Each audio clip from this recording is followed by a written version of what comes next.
Ay,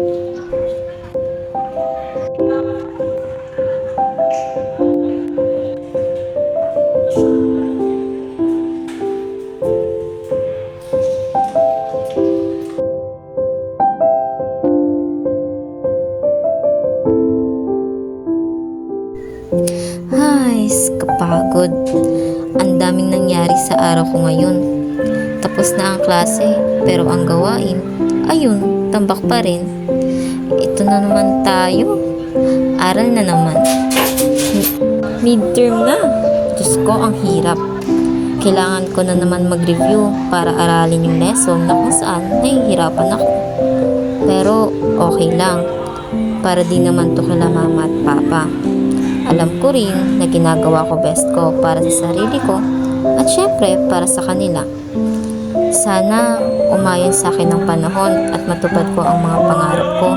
Kasi kung hindi, naku, talagang yari ako sa magulang ko. Oras na rin pala para umuwi.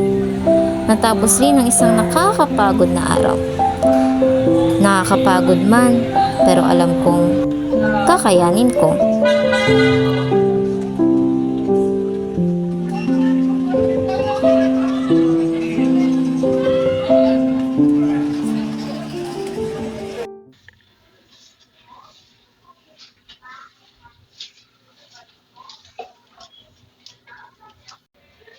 O ano ba balita? Nagala ka na naman, no?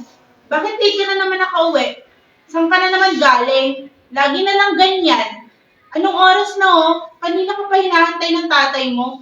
Nakaalis na siya't lahat-lahat, hindi ka pa rin nakakauwi.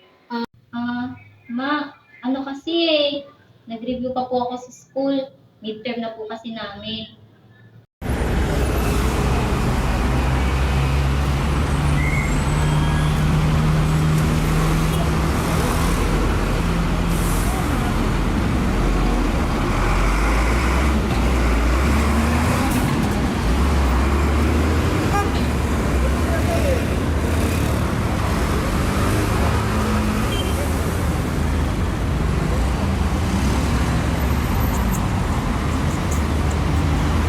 Oh, ate, akala ko ba nakauwi ka na? Ba't ka pala umuwi?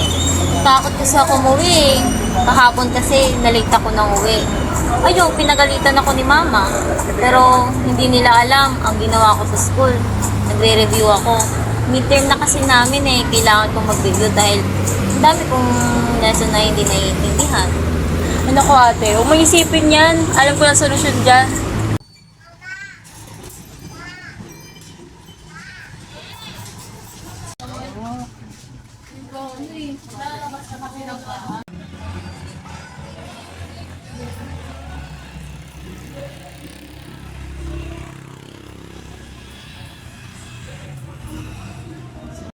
Alam mo, i-ice cream na lang natin yan. Naku, alam na alam mo talaga kung paano ako kunin. Siyempre, alam mo naman, ito yung lagi nating takbuhan kapag may mga problema tayo. Diba? Siyempre, alam mo. Oo, talaga. Naku, ang dami din nangyari sa school namin. Bakit? Ano bang nangyari? Siyempre, nakakapagod. Ang daming nire-review. Tapos, makukuha mo, bagsak lang. Eh, ang dami-dami mo na nga nire-review. Tapos, ang dami pa namin classmate na bida-bida. Diyos ko, alam mo naman yung mga binabida na yan.